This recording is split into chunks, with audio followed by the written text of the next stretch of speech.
YouTubers, Tibets, and of course crazy people. I have not one but two guests on the little channel today. One of the gentlemen lived here for a year and a half and then went back home and then just returned to the Philippines. The other gentleman just got to the Philippines a few months ago and is getting ready to leave. So I'm going to talk to both of them. I'm going to talk to why one was motivated to come back, and I'm going to find out why the other gentleman is leaving and if he'll ever find the motivation to come back or do something different. All right, here comes my little video. Well, as I mentioned in the intro, it's Gay Week here on the old dog channel. Hi! Gay in the Philippines, guys. Let's get cozy, boys. Boys, introduce yourself, please. My name's Alex. I'm from the United States. I'm a traveler here in Dumaguete. And you've been on my channel. I have been on your channel. And you've just been flitting all around. Yeah, I'm the town bicycle. The village guy. bicycle. And who's this handsome young man? Oh, thank you. Chad, I am sort of new here. I've come here many times to this area, but now I'm living here full time. And it's interesting because the dynamic is you're just coming back from Canada. Yep. You took a little break. How long were you here for before you left? I spent a little over a year and a half in the Philippines, and then I went back I've taken 2 trips back to see my family for about a month and a half each time. Okay. So I've been back for a few weeks since my last trip. All right. Yep. And you, what's your story? You've been here how long? Yeah, so I've been here for coming up on close to 2 months now. It's been a wild time. All of it's been spent here in Dumaguete, and I just wanted to discover the area. It's been fantastic. Okay, and you're heading out. I am heading out, so this is more of a discovery trip for me. I've got to go back to the grind and work for a while longer, but yeah, it's just been an incredible time here. And you're looking for a job. I am looking for a job. And you did 6 interviews with somebody. And then they said, sorry. Yeah. So three hours of discussions along with prep time, and they decided to go in a different direction. Fortunately, an hour before that, I got a call from another company, or I should say an email from another company. So yeah, it's a lot of effort staying up until the middle of the night, but yeah, a lot of work, but hopefully something will come through for me. Okay. And so you're going to be here, what, another month or so? You're just going to wait until the job comes through? I'll wait until... I may end up here for another 6 months. I wouldn't have a problem with that. You're pushing it back as far as you can. Yeah, pushing it back as far as I can. I didn't know what to expect when I came here, and it's just been an incredible time. And, it's one of those places I think people will come for a month, and some of them will stay for years. Well, both you guys have been on my channel before, and I really enjoyed talking with you. And I love getting together with guys that are so much younger than me because it gives me hope when I see younger people. This is, you equate this generally with like a retirement home for guys my age. You just kind of come here to die. Heaven's it's like an room. elephant graveyard here in Dumaguete. And so it's nice to see young blood coming in. It's changing. And it is changing. And that's what I kind of want you guys to maybe go through a little bit. Chad, why don't you go first? And just kind of like your impressions. And you traveled all over, like you said. You went to this island, that island. Yeah, all over. You managed to screw your back up, which we'll get into that later. Good times. But, yeah. And I really appreciate you coming in because I know you don't feel good right now. Yeah, but I don't feel good at home either, so what's the difference? I might as well be in this beautiful setting with you guys, shooting the shit. And so, why Dumaguete? I mean, like I said, it's known as this retirement place. Yeah. It's got this rap of being Dramageddon, which I totally disagree with. I've never bought into that. Can you maybe shed some light on it? Yeah, please. I'll speak to your first point about the age thing. I've noticed that. Even in, I first came here almost 2 years ago, and I checked it out, and I enjoyed it. I did the tourist thing. I checked out all the waterfalls and everything in the area, had a great time, stayed for a week and left. And I kept coming back here, but in the last 2 years, I've noticed on this last trip, I'm seeing more and more younger guys. Obviously Alex, but I'm going to a new gym, and most of the people there are well, a lot of them anyways. I've met guys in their 30s, guys in their 40s, Uh-huh. where it's always been known, like you said, as retirees, 60 plus, you Yep. know, majority. Yep. And there's a lot of guys. I met a guy just the other day from England. I think he's like barely 30, and he works here full time. He works online, has a Filipino girlfriend, and freaking loves it. Like, we were on the same page with everything on why we both love this area. Despite it being known as a retirement area, it's perfect fit for younger guys too. Does it ticks strike you as being a retirement area?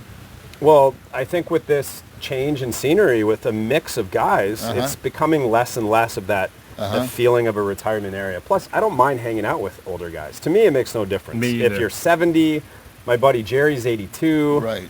It doesn't matter. Like, I think everyone has, you know, some different perspective on life, and it's good to have, for me, it's good to have a variety of friends of different ages.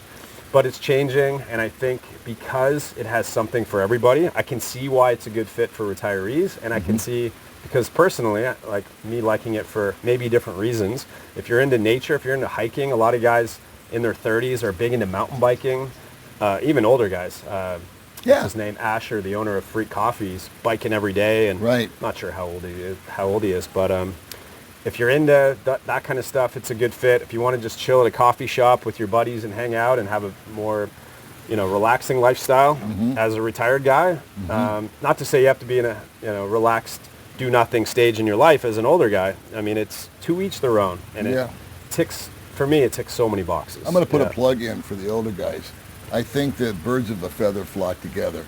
And I would say that for anybody in their 60s like myself to get up and just pick up and move halfway around the world, you're cut from a little different piece of cloth than what you might think of as mainstream people, you know, or America. Absolutely. And so I think we come over here with a little younger attitude.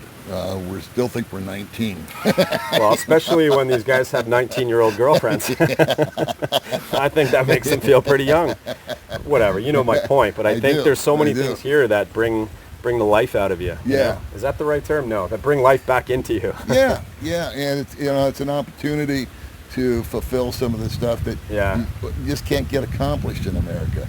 For sure. There's more opportunity. There's just more of an open mindset. Yeah. And then it's so much fun to hang out with younger guys and the wisdom that you guys bring. And I think you guys are cut from a different cloth than most of the guys in your age bracket. We got 30s and we got the 40s here. Yeah. Do you agree with that, or am I completely Absolutely. off? I think there's a collective mindset across generations, right? The guys that come here tend to come here for a similar reason.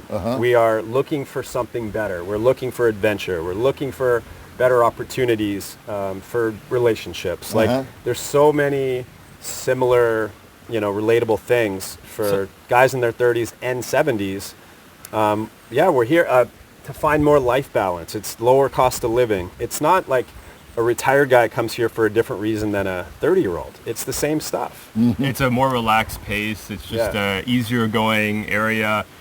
For me, I love that I can talk to guys of all different ages and get their perspective. I feel like back in the U.S., we're much more limited to our age bracket. And here, I can have friends that are in their 40s. I can have friends that are in their 70s and get some of that life experience that, you know, just wouldn't be as accessible, I think, back home. Do you guys feel like you can relate more to guys your own age over here as opposed to your home countries?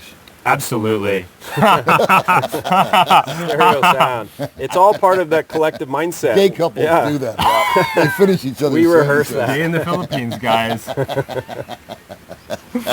I absolutely feel that's the case. I mean, you know, back home, people look at me like I'm nuts for wanting to come over here and live this kind of lifestyle. Yeah. And so then when I meet a guy like Chad, and it's like, man, you know, it was such a rat race back home. It was such a grind. It was so stressful. I didn't have time to pursue friendship. I didn't have time to invest in relationships, and to be here and to sort of get those different kinds of experiences that I was missing back home is just, it's amazing. And I think you'll meet a lot of like-minded people here if that's what's on your mind. I look at it like, it's not that everything here will appeal to you. It's that there's something for everyone, right? And it's not for everyone. Let's No. get that out in the Yeah. open too. No. Okay, there are going to be guys, and there have been guys that are going to come over and continue to come over and hate it. Oh, for yeah. one reason or another. But I've always commended them for at least giving it a try. Put your toe in the water, see if it works for you. Great. If it doesn't, go back home or go somewhere else. But at least you can say you did it. You know. For sure. You guys, when you do you think that the internet is the primary driver of you guys coming over here now? Absolutely. I mean, back in the day when before the internet, it never entered my mind. I mean, it was just, the Philippines or Africa or the Middle East was something that you read about in an encyclopedia or a magazine. For sure. And you saw the pictures. But now the internet has come along, and not only has it opened up the world to people, but it's also opened up, I think, opportunities to work remotely. And so you can do either YouTube channels, which both of you guys have, which I'll put links to both their channels in, and the opportunity to maybe you work for Google or you work for whatever, and you can do the same thing from your living room, like they did during the pandemic. They kept everybody at home. Probably and the they best kept thing working. that came from the pandemic. I think so. Changed everyone's thinking on their goals for how they earn money, and rather than being stuck in one place, like even like diversifying and having different side hustles and revenue streams and finding ways to earn money online where you have freedom to kind of do what you want. That's kind of the new movement for sure. We've talked about that a lot. Yeah, absolutely. I joke around about this, but I didn't come here for a woman. I actually came here for a man. So 5 years... Gay in the Philippines. Gay in the Philippines, guys. So 5 years ago, 6 years ago, I hired a virtual assistant. And I'd never heard about this country. I thought, it's just some chain of islands, not too different from any other chain of islands. And then he and I were talking in between working together. And he started telling me about the Philippines. And so eventually I decided I want to come over here. I want to meet him. I want to get to see, more of his country. And it really just blew my mind at how livable this place can be for some people. I didn't know if I wanted to stay here long term, but it really just, kicked the barn door open, for lack of a better term, for myself. Mm-hmm. And now you don't have your own mode of transportation.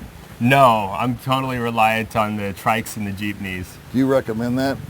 I think it's a good, first step, right? So for me, this is I'm not moving here permanently. I just came to discover it.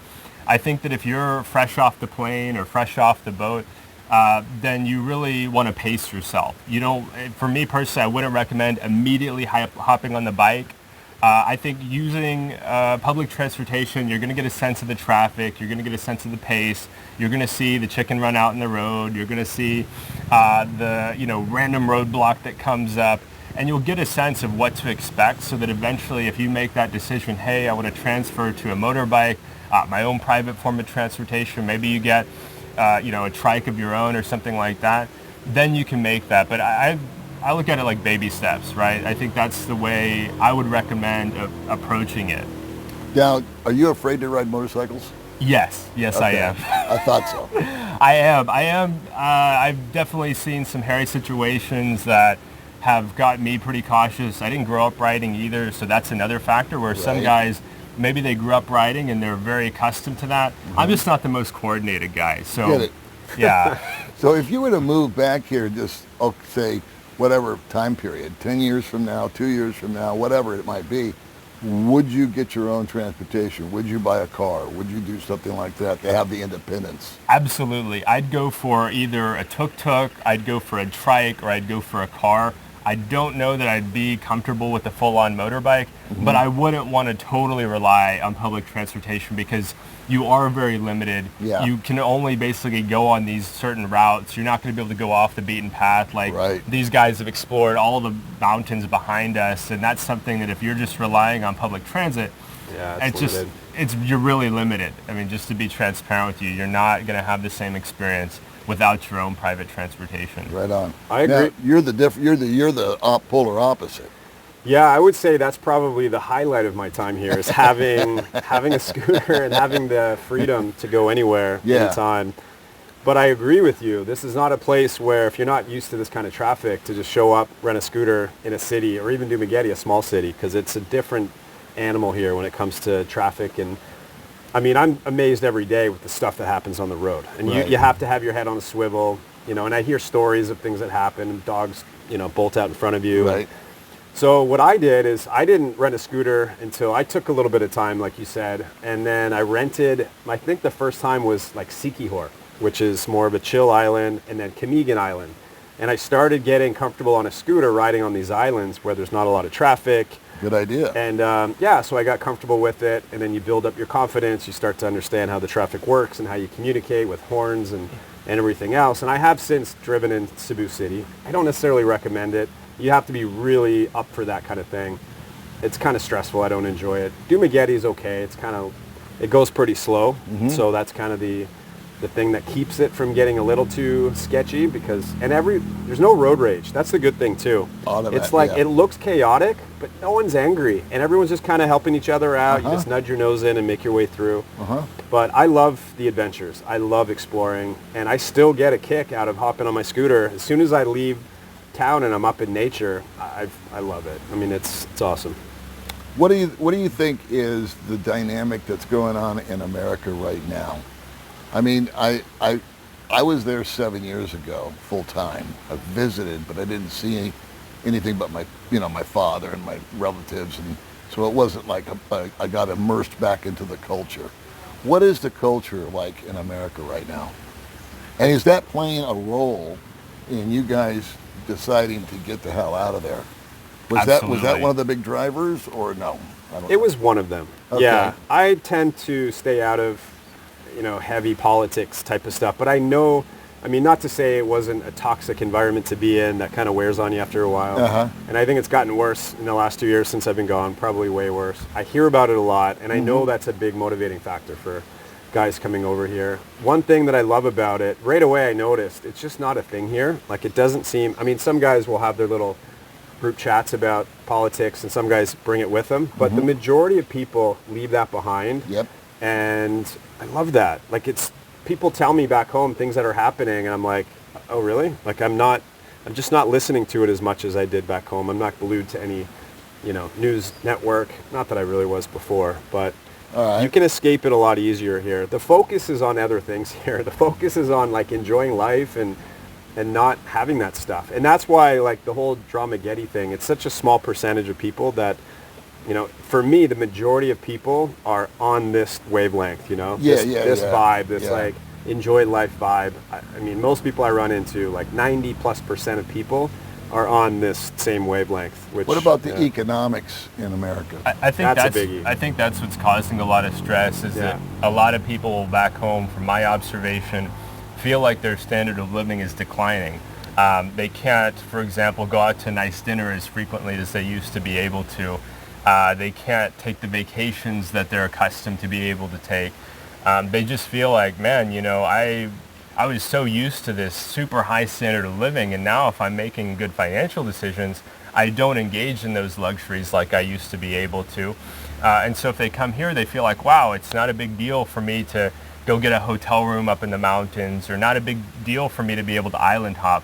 It does add to their expense here. I'm not going to say that that's free, but it's not the same $100, $200, $300 hit to their wallet just to go away for a weekend, just to pay for a hotel back home. I mean, that's such a major thing, I think, that we took for granted in America for a long time. I know some people do have the means for that, but I think a lot of people don't these days, and that's what the appeal is, to come to a country like the Philippines. I would think it would be discouraging for guys your age to know that the average cost to buy a home right now has gone up 46% in like the last 4 or 5 years. Yeah. It was $200,000 when I left to buy a house, average, $235,000, something like that. And now it's cracked $400,000. It's just not feasible for most people. If you miss the boat, now you're struggling. You're paycheck to paycheck. My brother, I use him as an example because I always shake my head when I talk to him about his budget. So he lives in Canada. He earns good money, and his wife's a teacher. It's not like they're struggling, but you see their house, and I know what he got for how much he paid. It's like, wait, you make $150,000 a year, and your wife's a teacher, and you live here, and you barely have enough for like many holidays or any extras. It's just kind of getting. He has 2 kids, and kids are expensive. But then I was there for a month and a half, and I just see right away like how expensive everything has gotten there. It does not leave enough room for life balance, the quality of life that you immediately notice when you come here. So for me, this is the number one thing. Like for coming over people here, getting squeezed. Like just forget the house for a minute. What about homeowners insurance? Cost of ownership dude. is a big one. I mean, quadrupled, right? You know, people think it's just the price of the house. It's just their mortgage payment. No, it's food costs is food costs. Unbelievable. Yeah. I mean, you're spending hundreds a week just to eat, not to pay for your shelter, not to pay for your car, just to eat, just to have the calories you need to do your job. Things that are considered a luxury, like going out to eat, like that's what I love about here. Like going out and doing things and tours are so like affordable here. I know. So you can enjoy things that you can't even, like for him to go out and take the family out for dinner is a huge thing because it's going to be, you know, I don't know what the budget Probably is for that, but $100. a lot of money. Or if he goes to the movies, or if he goes to any where you have to buy a ticket to enter something, the prices are astronomical. Like I couldn't believe how expensive it is to go do something. So they're at home all the time. They go to the park and they just stay at home, and you have to live a very simple lifestyle. Where here, like you said before, it doesn't break the bank to just hop on a flight to Boracay for a week and have what would be considered a luxury vacation back home that you can do once every 2 years.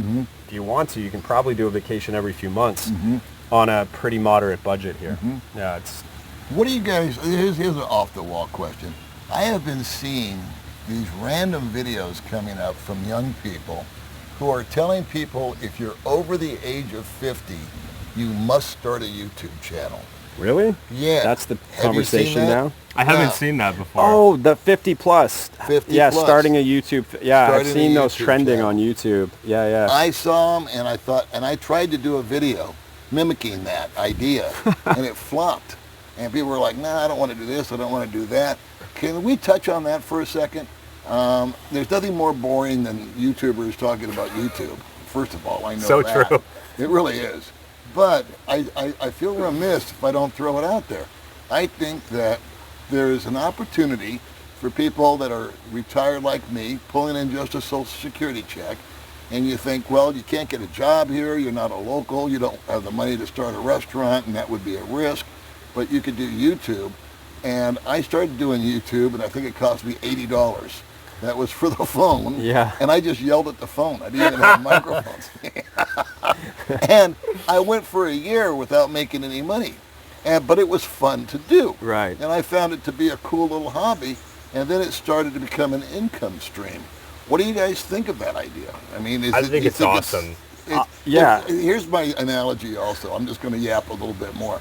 It used to be back in the day, if you wanted to express your opinion to the public, you had to work for ABC, NBC, or CBS, and you had to be a newscaster, and you had to be hired and qualified and have all the pedigrees and go through the interviews. We're here, any schmuck like me. Look at us. Look at this crowd. Come on. It's not like we got the pick of the litter here. And so, can pick up a phone and video and talk and actually possibly partake with some wisdom, some information, some entertainment. And there's people that are doing it. And really popular videos are if somebody has a hobby or a skill, like how to change a tire. Some people don't know how to change a tire, how to make a pecan pie. There's all kinds of these niches that people can get into. It's endless. Do you think that it's a good idea? I mean, I think the benefits go way beyond earning an income. I agree. I've learned That's my so point. much about like personal growth, getting comfortable in certain situations, and learning how to tell a story or learning how to engage more. And then you meet lots of people just through YouTube. I've met so many great people. Absolutely. Yeah. And I think too, for people that are coming from a challenging background, you may feel like, man, I'm the only guy out there that has a challenging background. And then you see guys talk about their triumph, they're overcoming great difficulties, and you start to realize, wow, I'm not alone. This is somebody I'd never meet if I was just walking down the street, but because they're out there on YouTube, they're putting out their story, they're sharing their experiences, you just connect with these people that, really can validate your difficulties, and it's an incredible platform. I have made so many incredible friends, and I know you guys have too, just that you've never met. Yeah, absolutely. absolutely. You have these Absolutely. great relationships, and you sometimes you video chat, sometimes you just say hello, you check in. Absolutely, yeah.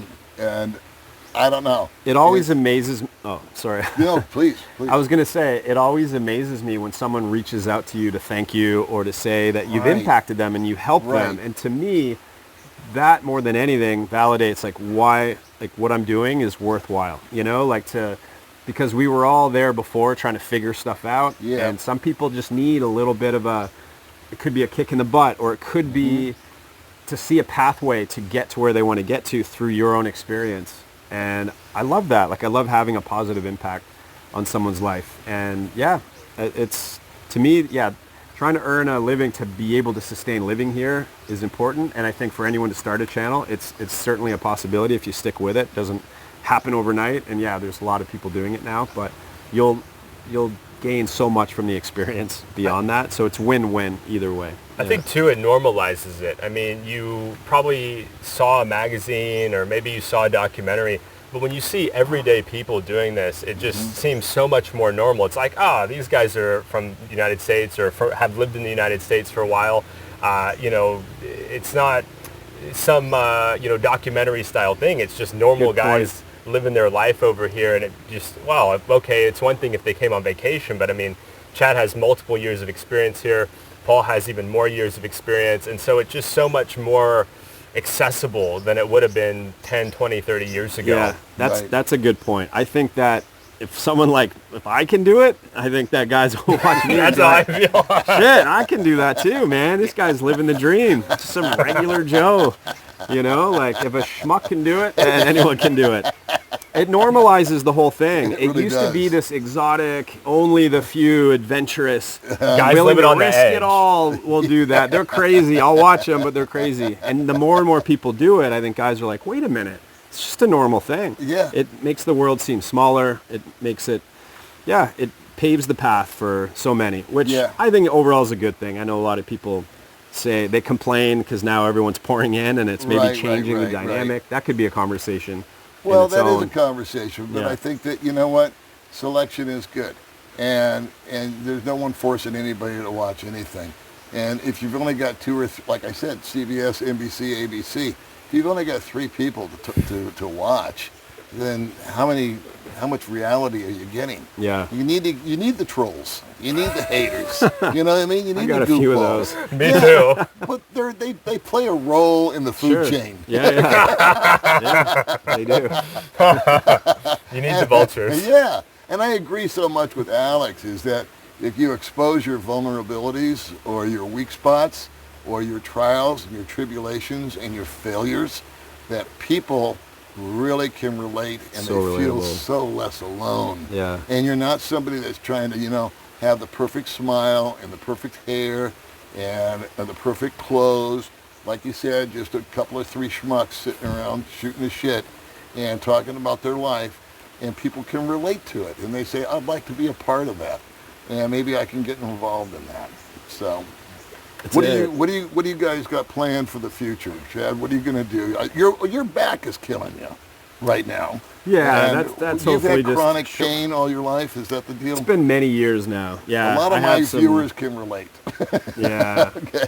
It's not. So it's not talk fun. about that for a minute. Talk about chronic pain. Oh, jeez, man. Well, yeah, I've been dealing with pain for a long time. I think like the baseline pain I've learned to just live with, and I think a lot of people can relate. Once it passes a certain point, I mean, you either you succumb to the pain or you overcome it and you work through it. It's just flare-ups. I mean, I'm dealing with an acute flare-up if you guys have had back pain or any back issues, bulging discs and herniations and a bunch of other stuff. The smallest things will flare it up. And so, yeah, I think it was a scooter ride. Speaking of how much I love riding my scooter, there's also some bumpy roads around here, and I think I went over a bump pretty hard, so I came down hard, and I had a feeling it was going to flare it up, and that's what happened. So it's been a week. I think the biggest thing to speak on it is overall health and being aware of that. When you come over to a place like this, prevention is key. I talk about that a lot on my channel. Like, if you don't have your health, you don't have anything. And I think when I have a flare-up like this, it's a reminder of how fragile your life and independence and freedom is. It really You is. know, and it's like, shit, when I feel like this, it's just like you're so limited. And Yep.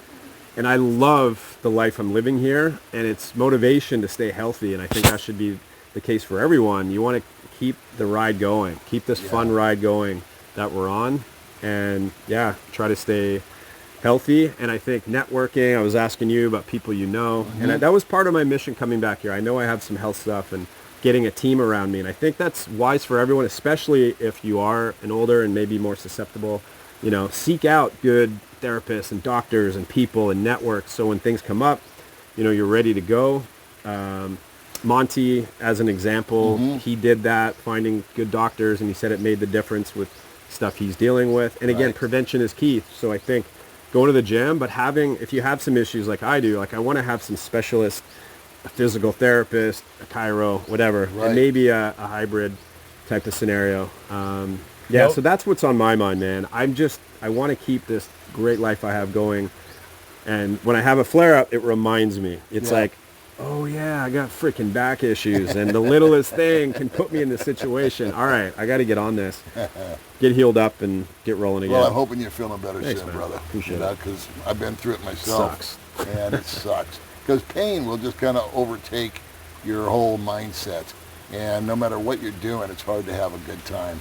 So again, I just appreciate you taking the time out to come and join like I me said, today, man, brother. I feel a lot better. You forget about things like that. That is one thing. A lot of it's I tend mental, to hide from. Yeah. Yeah. Well, you have nothing to do but think about, ow, this hurts, and I'm alone here, and I don't want to go anywhere because I don't want to be around anyone when I feel like this. But I feel better. You guys are my medicine. Thanks, fellas. All right. Appreciate it. No medicine All right. island. We'll send you the bill later. All right, Alex, last word. What do you got, babe? Yeah, so this for me was more of a discovery trip. I talk about this a lot, but I think before you commit to living over here, you should really try to explore. So this is the 4th island that I've visited, and it's given me a better, more well-rounded perspective. Being 31, I'm not in the position where I'm drawing a social security check. I haven't had the full-on career to build up an income stream, but now I know what my target is. Before I came here, I didn't know what my target is. I didn't know how much I need for the lifestyle. Like, I didn't understand what part of town I might want to live in. Didn't have any friends here. Now I have all of those things. And so for me, the path forward is to go back home, to save every penny I can, to work really hard, get toward that target. And then when I hit that target, I come here, I hit the ground running. I know where I want to stay. I know my rent, food, and transportation are all covered. I know who to talk to, right? I mean, if I'm struggling with something, I've got friends now that I can go to and, hey, I got this challenge or got this issue or, she said this, what do I do now? and so you get that experience under your belt and you feel a lot more confident about staying here. It's a lot of it is just getting the reps in, just getting the experience in and knowing what you're going for. If you are a younger guy, you see these guys living the life here and you want to live that life, or you at least think you might want to live that life, I definitely recommend checking it out, getting a sense of what you need and going from there. And I think that for you, it's going to be very similar to my experience, only you've got a much bigger window of years. Possibly not, depends on what you do with yourself. But it was when I first came to Asia, 15 years prior to my retirement age, I knew what my future was. I knew what my destiny was. And whenever I got crapped out and whenever I got lonely or I got depressed, I would look at planes in the sky sometimes and go, God, I wish I was on that going to Asia right now. But I got 5 more years. But it allowed me to put one foot in front of the other. And I used to wake up in the morning dreading the day, knowing what I was in for, where I had to go work, what I had to deal with, what I had to put up with, what was going to be like after work. And it wasn't always like that, but there were those times. But that vision gave me the opportunity to just say, Paul, just one day, it'll get there. And that's been 7 years, man. Is that the effect that this has had on you, or am I putting words in your mouth? It's totally on point. It's just, when you're struggling in the grind back home and you're in a position like a lot of young people are where they wonder, am I ever going to own a house? Am I ever going to have a family? Am I ever going to hit those life goals or those things that we were taught growing up, or the markers of being an adult or living the American dream. And then you realize, like, maybe the dream is to go somewhere else. And then you see guys that are actually doing it. And so you know where you're going. Before I came here, I'd always, I'd been coming to Asia every other year for about 6 years now. And I had this general sense I wanted to live here, but I didn't know exactly where I wanted to live. Now I have a much stronger sense of that. I know what I'm working toward, because when you're not working towards something, you just feel like you're spinning your wheels. Okay, gotta go to work another day. Where am I going with this? The next year, a year passes, 2 years passes, 5 years passes. Okay, what am I working for? You get that under your belt, and you know, okay, this is my direction. This is my goal. This is what I want to achieve. And I'm going to see the plan through. I'm going to put in the reps. I'm going to do what I need to do week after week, month after month, year after year, because I know that this is the target that I'm going for. And it's just so motivating. You're able to push through. Oh man, I don't want to go to work today, but I know where it's getting me. I know where it's taking me. And it's just such a sense of relief that I feel after this trip, after spending the months that I've spent here. All right, well, it wouldn't be an Old Dog Channel video if we didn't shamelessly self-promote our channels. So, Chad, you want to go first? Yeah, sure. Chad Foster Explores is my channel. Thanks for having me on, Paul. My pleasure. Check it out. It's a bit of my life journey over here. And yeah, it's a mix of, I guess, my story, and then I meet interesting people like you do and get their story too. So cool. It's hopefully, the main theme of the channel is to be uplifting, motivating, things to inspire to do, kind of like what Alex was just talking about. And then also things to the flip side. I like to take the balance approach, the pros and the cons, everything in between, and I try to mix it up into this channel. So to keep it real. Right on. Alex? My channel is called Eastern Dreamer, and a lot of what I talk about is, I think, has some overlap with what Chad's talked about, where I'm trying to normalize it. I also go into the psychology of this. I also am starting to branch into the financial aspect. And so there's different directions I could go in, but I think that I'm going in the right direction. I'm trying to continue to flesh that out, but so fortunate to have great mentorship like Chad and like Paul, who have really just taught me so much about how to pull this off. All right, then. Well, guys, thanks for coming on. Guys, thanks if you hung in there this long with us. And we will see you crazy people in the next video. Thanks for watching, guys. Bye-bye, crazy people.